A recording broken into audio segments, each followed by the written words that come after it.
शिव महापुराण की इस यात्रा में आपका स्वागत है। अब तक के भागों में पार्ट 2-4 आपने देखा कि कैसे ब्रह्मा और विष्णु के बीच युद्ध हुआ और शिवलिंग प्रकट हुआ।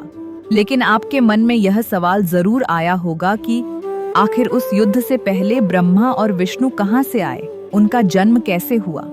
दोस्तों, शिव पुराण का दूसरा खंड यानी रुद्र संहिता हमें समय में और पीछे ले जाती है, वहां जहां न ब्रह्मा थे, न विष्णु और न ही यह ब्रह्मांड। तो चलिए जानते हैं शून्यता से सृष्टि कैसे बनी। यह है भाग 11। ब्रह्मा जी नारद मुनि को सृष्टि का आदि रहस्य बताते हैं। वे कहते हैं, हे नारद, प्रलय काल के बाद जब सब कुछ नष्ट हो गया था, तब केवल घोर अंधकार था। उस समय केवल एक ही सत्य मौजूद था, वे थे परब्रह्म सदाशिव। वे निराकार, बिना आकार के भी हैं और साकार भी। सदाशिव ने सोचा, मैं अकेला हूं, मुझे सृष्टि रचने के लिए 1 से 2 होना चाहिए। तभी उनके वाम अंग लेफ्ट साइड से एक दिव्य शक्ति अलग हुई।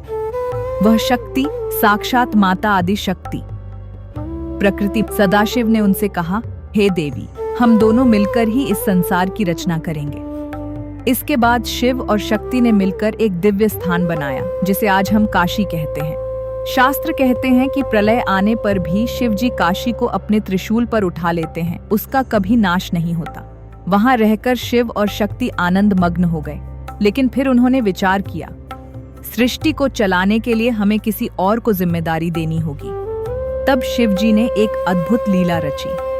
भगवान शिव ने अपने वाम अंग लेफ्ट पार्ट से अमृत मल्ला, एक अत्यंत सुंदर और विशाल पुरुष को उत्पन्न किया।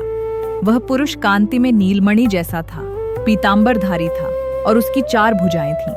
उस पुरुष ने शिव जी को प्रणाम किया और पूछा, प्रभु, मेरा नाम क्या है और मेरा काम क्या है। शिव जी ने कहा, हे वत्स, तुम सृष्टि में व्यापक हर जगह रहोगे, इसलिए तुम्हारा नाम विष्णु होगा।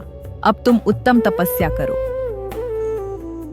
शिवजी की आज्ञा पाकर भगवान विष्णु कठोर तपस्या करने लगे।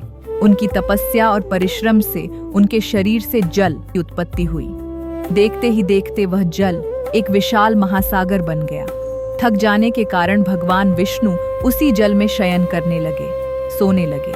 चूंकि वे नर जल में अयन निवास करते हैं, इसलिए उनका एक नाम नारायण हुआ। दोस्तों, अब सृष्टि में जल है और नारायण है, लेकिन ब्रह्मा जी का जन्म कैसे हुआ और वह कौन से 2 दैत्य थे जो सृष्टि के एकदम आरंभ में ही पैदा हो गए। यह मधु कैटभ वध और ब्रह्मा जन्म की कहानी हम जानेंगे शिव महापुराण कथा भाग 12 में। तो दोस्तों, यह थी विष्णु जी के जन्म की मूल कथा। उम्मीद है अब आपको स्पष्ट हो गया होगा कि सदाशिव ही सबके मूल कारण हैं।